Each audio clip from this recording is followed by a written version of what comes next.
Hello students, I am professor Bhubaneswar Prasad Singh HOD in English. Voice के curriculum को मैं आगे बढ़ा रहा हूँ। अभी तक आपने टेंस में पढ़ा होगा सब्जेक्ट वर्ब ऑब्जेक्ट पढ़ाए थे, जैसे I eat a mango present indefinite में। तो ए मैंगो लिए थे, a mango is eaten by me. अब देखिए ट्रांजिटिव वर्ब माने क्या होता है, सकर्मक क्रिया के साथ भी और क्या रहेगा, पूरक शब्द रहेगा। तब क्या करेंगे, माने क्या कहिए, सब्जेक्ट वर्ब ऑब्जेक्ट के बाद एक और पूरक शब्द रहेगा जिसको क्या कहते हैं, कंप्लीमेंट। कंप्लीमेंट रहेगा तो फिर क्या करेंगे, उसका नियम है तो उसको कंप्लीमेंट को रख देना है और सब्जेक्ट को जो ऑब्जेक्ट बना के रखते उसको हटा देना है। क्लियर हो जाता है वाक्य। आप देखिए समझ लीजिएगा, कुछ नहीं है। देखिए voice form in object with complement, कर्म के साथ पूरक शब्द भी रहेगा। अभी तक पढ़ाए ना, आपको बताया ना, आपको आई ईट ए मैंगो, तो ए मैंगो ऑब्जेक्ट हो गया। यहाँ कहता है ऑब्जेक्ट के बाद साथ एक और वर्ड, कर्म के साथ एक और पूरक शब्द रहेगा। इसका सूत्र हो गया subject plus verb plus object plus complement. अभी तक आपने टेंस में क्या पढ़ा होगा, क्या पढ़ा, सब्जेक्ट वर्ब ऑब्जेक्ट पढ़े हैं ना, इतना तो पढ़े हैं। तो सब्जेक्ट इधर कर लेते थे, ऑब्जेक्ट भी सब्जेक्ट स्थान पर, इसको ऑब्जेक्ट स्थान पर सहायक क्रिया बाय लगाकर, सहायक क्रिया तब भी3 और बाय लगा कर रख देते थे। अब एक नया वर्ड, नया नियम आ गया, कहता है ऑब्जेक्ट को क्या कीजिएगा, बताइए ऑब्जेक्ट क्या करेंगे। तो उसको, उस पर नियम है, रूल 7 में है, यदि एक्टिव वॉइस के वाक्यों में ट्रांजिटिव वर्ब मीन्स होता है सकर्मक क्रिया, स्वकर्म माने जिस वाक्य में कर्म होती इसमें तय रहेगा, क्या सब्जेक्ट है, वर्ब है, ऑब्जेक्ट है, उसके बाद ऑब्जेक्ट के बाद एक कंप्लीमेंट रहेगा, ऑब्जेक्ट रहेगा ही, उसके बाद क्या रहेगा, एक कंप्लीमेंट वर्ड्स रहेगा। कंप्लीमेंट वर्ड रहेगा तो क्या करेंगे, पेशी में बदलने के निम्नलिखित नियम है। पहला नियम देखिए, पहला है ये जो ऑब्जेक्ट है तो ऑब्जेक्ट को क्या करेंगे, इधर ले आएंगे, सब्जेक्ट स्थान पर रख देना है। उसके बाद देखिए ऑब्जेक्ट एवं टेंस, ऑब्जेक्ट भी है के अनुसार तो सहायक क्रिया रखना ही है, टेंस को भी ध्यान रखना। मान लो पास्ट टेंस में है तो वाज वेयर देंगे, जो प्रेजेंट में रहेगा तो इज आर एम देंगे, जैसा है टेंस के अनुसार जो बताएं आपको। टेंस में, टेंस पर जो वॉइस पता है तो आप देख लीजिएगा, मेरे प्लेलिस्ट में पूरा टेंस पर मैं वॉइस पढ़ाया हूँ, उसको जाकर देख लीजिएगा प्लेलिस्ट में। प्लेलिस्ट में डालता जाता हूँ, उसमें है tips of grammar, tips of translation, tips of objective question जो बोर्ड में पूछता है, और टिप्स ऑफ कॉमन एरर, सब आपको मिलेगा प्लेलिस्ट में, तो आप वहाँ देख लेंगे। ऑब्जेक्ट के अनुसार तो लिखाते थे, यहाँ टेंस भी है, कहे तो अलग अलग टेंस तो है नहीं, इसमें तो कॉमन है, अनुसार हेल्पिंग वर्ब लगाना, जो हो जैसा टेंस का वाक हो। तीसरा नियम है क्रिया का तीसरा रूप, ये तो सब दिन सा रहा, ये तो क्या समझे, क्रिया का तीसरा रूप तो लगेगा ही वॉइस में, ये तो यूनिवर्सल हो गया ट्रुथ। चौथा है देखिए, यही है कंप्लीमेंट को अंत में रखना, बस यही खेल खत्म हो जाता है। 4 ही नियम, इसमें बाय नहीं लगता, बाय एजेंट ऑब्जेक्ट से बिना बाय लगाए ही, और अब सब्जेक्ट को बाय के सहारा जोड़ के बिना ही वाक्य क्लियर हो जाता है। तो क्यों लगाएंगे, जब वाक्य जब स्पष्ट है हो जाएगा पेशी बनाने में, बिना बाय और ऑब्जेक्ट माने सब्जेक्ट को ऑब्जेक्ट स्थान पर रखे बिना, तो क्यों लगाएंगे। देखिए इसलिए नोट में दे दिए हैं, बाय एजेंट ऑब्जेक्ट नहीं लगाना, बाय एजेंट नहीं लगेगा इसमें। आप ध्यान दीजिए, कहता है we made Mr Sinha chairman, देख होता है हम लोग मिस्टर सिन्हा को चेयरमैन बनाया, पास्ट इंडेफिनिट हुआ, सब्जेक्ट है वी, V2 है, ये ऑब्जेक्ट हो गया मिस्टर सिन्हा, चेयरमैन हो गया कंप्लीमेंट। तो वाक्य तो पूरा यही हो जाता है, सकर्मक क्रिया, जिस क्रिया में कर्म भी हो, स्वकर्म, ट्रांजिटिव जिसको कहते हैं सकर्मक क्रिया। ट्रांजिटिव का क्या होता है, सकर्मक, जिसमें कर्म हो। तो क्या करेंगे इसमें, we made Mr Sinha chairman, तो पहले तो हम ई नियम पर रखिए, हम बार बार कहते हैं आपको, मेरा नियम पर बाएं उंगली रखिए, रख दिए, क्या कहता है ऑब्जेक्ट को सब्जेक्ट स्थान पर मिस्टर सिन्हा को रख दिए, पहला नियम हो गया नहीं। दूसरा नियम क्या कहता है, ऑब्जेक्ट एवं टेंस, पास्ट इंडेफिनिट में V2 है, मेड, मैक मेड V2 है, तो वाज लगा देंगे मिस्टर सिन्हा के अनुसार। 2 ऑप्शन है, वाज वेयर, तो वेयर तो यहाँ नहीं लगेगा, यहाँ तो मिस्टर सिन्हा सिंगुलर है तो वाज लगा दिए। तीसरा नियम तो वही है, क्रिया का तीसरा रूप यहाँ है V2, यहाँ है V3, मेड दोनों में चलता है, V2 और V3। बहुत ऐसा वर्ब है कि V2 और V3 सेम होता है, तो मेड लगा दिए। और चौथा नियम देखिए, उंगली रखिए, बाएं उंगली कहाँ, नियम पर। चौथा नियम, अब चेयर जो कम्प्लीमेंट है यहाँ आ गया चेयरमैन। देखिए तो हम लोग मिस्टर सिन्हा को चेयरमैन बनाया, ठीक है। तो अब इसका देखिए, मिस्टर सिन्हा चेयरमैन बनाए गए। तो अब यहाँ बनाए गए तो कोई हम ही लोग ने बनाए होंगे, जानवर तो नहीं बनाएगा, हम लोग बनाए, तो वाक्य यहीं क्लियर हो जाता है। इसलिए बाय एजेंट, बाय एस लगाना, एजेंट ऑब्जेक्ट है, जोड़ी नहीं है, बाय एजेंट नहीं लगा, तो वाक्य क्लियर हो गया, नहीं हो गया। हम लोग मिस्टर सिन्हा को चेयरमैन बनाए, यहाँ कहता मिस्टर सिन्हा को चेयरमैन बनाया गया, तो हम ही लोग ने बनाए, कोई पब्लिक ने बनाएगा, जानवर तो नहीं बनाएगा, इसलिए बाय अस देना इसका प्रयोग नहीं होगा, एजेंट ऑब्जेक्ट नहीं लगेगा, बाय अस। समझ गए, कोई दिक्कत नहीं है। दूसरा वाक्य है, दे इलेक्टेड मी पार्टी प्रेसिडेंट, वे लोग मुझे पार्टी का प्रेसिडेंट इलेक्ट चुन लिया। देखिए क्या करेंगे इसको, ये भी V2 है, पास्ट इंडेफिनिट में subject plus V2, subject plus V2 हुआ, प्लस ऑब्जेक्ट, अब प्लस कंप्लीमेंट हो गया ना। क्या करेंगे, तो मी को इधर लेंगे तो आई हो जाएगा, आई का मी का इधर आएगा तो आई के साथ क्या करेंगे, पहला नियम हो गया, उंगली रखिए हम, पहला नियम ऑब्जेक्ट इधर लेंगे सब्जेक्ट, तो मी का आई हो जाएगा। दूसरा नियम पास्ट इंडेफिनिट वाक्य है तो वाज लगेगा, आई के साथ वाज।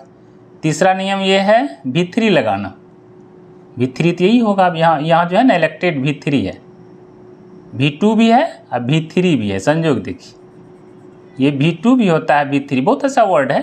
अब पार्टी परसेंट हो गया, कम्प्लीमेंट, ये चौथा नियम हो गया, चौथा नियम हुआ ना। तो क्या किया हम बताइए, पांचवा नियम नहीं लेगा, बाय पीपुल नहीं, बाय देम नहीं होगा, नहीं है, बाय देम नहीं होगा, काहे तो वे लोग हमको बनाया, वे लोग मुझे पार्टी प्रेसिडेंट चुना, तो मैं पार्टी प्रेसिडेंट चुना गया, तो वही लोग ने चुना होगा, कोई पब्लिकन जानवर नहीं चुन सकता। चलिए आगे बढ़िए। तीसरा वाक्य देखिए, people elected Modi prime minister. अब एक बात यहाँ देखिए, प्राइम मिनिस्टर में द लगता है लेकिन यहाँ नहीं होगा, काहे तभी उसका चुनाव ही हो रहा है, जब कुर्सी पर बैठता है ना तब द लगेगा, the president, the chairman, the prime minister. यहाँ तो अभी बना नहीं है, अभी तो हम लोग चुन ही रहे हैं, तो उस समय पद से हटा रहता है ना, देखे होंगे उसमें राष्ट्रपति चलाता है सरकार, तो पद से हटा रहता है, चुनाव में आ जाता है तो अब प्राइम मिनिस्टर रहता है लेकिन पद पर नहीं है, हटा हुआ, पब्लिक बीच आ गया तो दी भी हट जाता है, पद से हटा द हट गया, द लगता है कि हाँ पदेन सब्जेक्ट, पदेन वर्ड नाउन में लगेगा, तो चलिए इसलिए नहीं है। चलिए वो तो हो गया। दूसरी बात, people elected Modi prime minister, तो ये ऑब्जेक्ट हो गया, ये V2 हो गया, ये सब्जेक्ट हो गया, और ये तो कम्प्लीमेंट हो गया है। तो क्या करेंगे, मोदी ले आए सब्जेक्ट, पहला नियम उंगली रखिए, ऑब्जेक्ट ले आए, पास्ट इंडेफिनिट में है तो वाज चला आया, दूसरा नियम। तीसरा नियम क्या है, क्रिया का तीसरा रूप, तो यहाँ भी दूसरा है या तीसरा, दोनों एक इलेक्टेड होता है, तीसरा दूसरा है के होता है, तो ये तीसरा नियम हो गया। चौथा नियम क्या हो गया, कम्प्लीमेंट रखना, चौथा नियम बन गया ना, कुछ नहीं इसमें। अब बाय पीपुल नहीं लेगा, काहे तो प्रधानमंत्री का चुनाव तो पीपुल न करेगा, गधा और जानवर नहीं करता है, इसलिए बाय लगाना, यही वाक्य क्लियर है। देखिए, लोग मोदी को क्या किया, प्राइम मिनिस्टर प्रधानमंत्री चुना, इलेक्ट किया, चुनाव में चुना, तो मोदी प्राइम मिनिस्टर चुने गए, तो यहाँ बाय देम दाना जोड़ी नहीं है, ये बाय देम नहीं लगेगा। ठीक, आगे बढ़िए। दे फाउंड हिम गिल्टी, वे लोग उसमें दोषी पाया। अगला वाक्य है, वे लोग सब्जेक्ट हो गया, फाउंड ये भी V2 है, सब्जेक्ट V2 प्लस ये ऑब्जेक्ट हो गया, ये गिल्टी हो गया, क्या गिल्टी ऑफ मर्डर दे सकते हैं या guilty of crime guilty of crime तब होगा पूरक, गिल्टी ऑफ क्राइम, क्राइम का दोषारोपण उसको पाया गया, उस किसमें, उसमें। तो इसको ले आएंगे इधर, ऑब्जेक्ट चलाया तो ही हो गया पहला नियम। उंगली जरूर रखिए आप बायां, मेरे नियम पर सीक्वेंस में हम लिखाते हैं। जो भी आप यहाँ आगे पढ़ाएंगे पूरे ग्रामर का पैकेज पढ़ाने जा रहे हैं, तो आप मेरा नियम ग्रामर से थोड़ा सा डिफरेंट नहीं कहा जाए, ग्रामर उल्टा पुल्टा रहता है, मैं सीक्वेंस में लिखाता हूँ, चाहे नरेशन हो चाहे डिग्री हो, हम सब पढ़ाने जा रहे हैं, मेरा सीक्वेंस मिलेगा, उंगली रखिएगा बनता जाएगा, फटाफट उठाइए फटाफट लिखिए। तो पहला नियम क्या कहता है, ऑब्जेक्ट जो है इसको यहाँ रख दिए, तो हिम इधर आएगा तो ही हो जाएगा, यही ही उधर जाएगा, लिखाते तो उधर, उसका जरूरत नहीं, इसने लिखा है, तो हिम हो जाएगा। तो ही अब पास्ट टेंस में है तो वाज हो जाएगा। दूसरा नियम ऑब्जेक्ट एवं, देखिए ऑब्जेक्ट एवं टेंस के अनुसार सहायक क्रिया लगाना। तीसरा नियम क्या है, V3 लगाना। ये V2 भी है और V3 भी है, दोनों है, ऐसा वाक्य है, V2 V3 दोनों सेम वर्ड वाक्य माने वर्ब है। और गिल्टी ऑफ मर्डर या क्राइम जो है, गिल्टी ऑफ क्राइम, ये जो हो गया, ये हो गया ऑब्जेक्ट। तो क्या करेंगे, इसको ऑब्जेक्ट को रख देंगे चौथा नियम में, ये चौथा नियम हो गया, ऑब्जेक्ट को कॉम्प्लीमेंट हो गया, कॉम्प्लीमेंट को रख दिए चौथा नियम में, खत्म खेल। अब बोलिए, आप लोग कोई वाक बोलिए या हमें कमेंट बॉक्स में लिखिए, नहीं तो मैं ही एक वाक और लेता हूँ, लें लिखिए पांचवा वाक।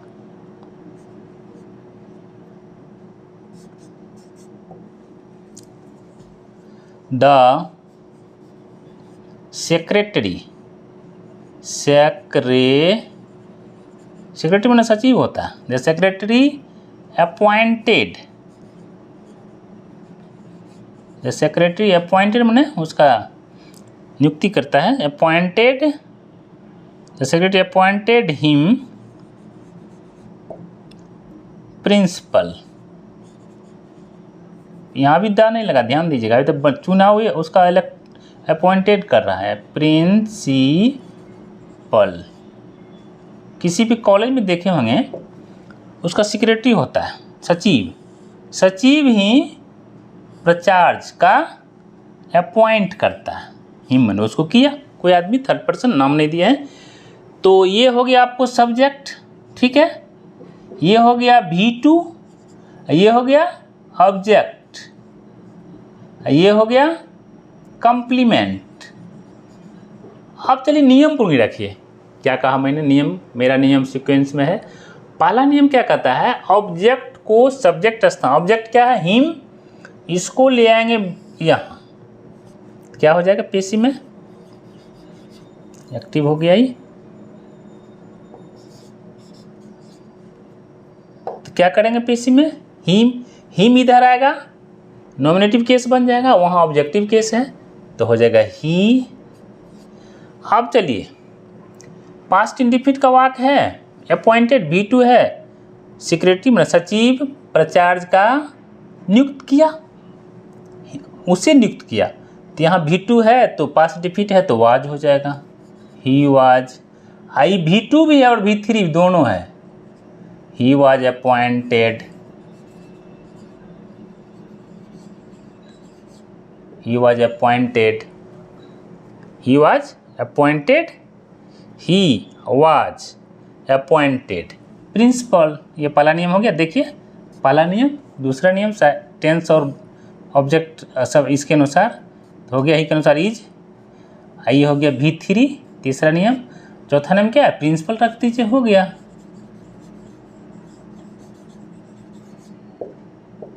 ये हो गया चौथा नियम, हो गया।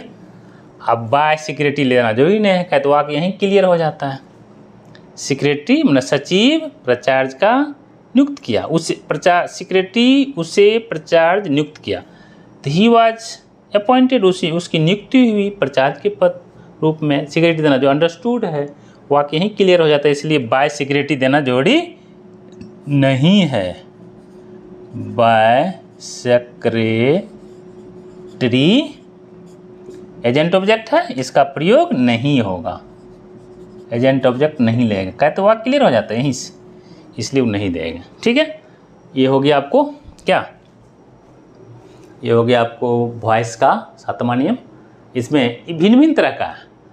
अभी हम सेंटेंस पर नहीं गए हैं, वॉइस का सेंटेंस पर जाएंगे ना तब आप देखिएगा, उसमें और मज़ा आएगा वॉइस के सेंटेंस में। अभी सेंटेंस पर नहीं गए तो 4-5 नियम और है। और कल आपको बताएंगे double object, direct object, indirect. आज तो बताइए ऑब्जेक्ट के बाद कम्प्लीमेंट न बताइए, कल बताएंगे ऑब्जेक्ट दो को रहेगा कल के लिए। आज यहीं छोड़ता हूँ। Thank you. आप ज़रूर पूरे वीडियो को मेरे देखिएगा, और नया आए हैं जुड़े हैं तो सब्सक्राइब कीजिए। और उसके बाद आप चले जाए डैशबोर्ड में और प्लेलिस्ट पर जाके मेरा सारा वीडियो 70-75 वीडियो मैंने अभी से 74 डाल दिया हूँ, सबको देख लेंगे। थैंक यू, धन्यवाद।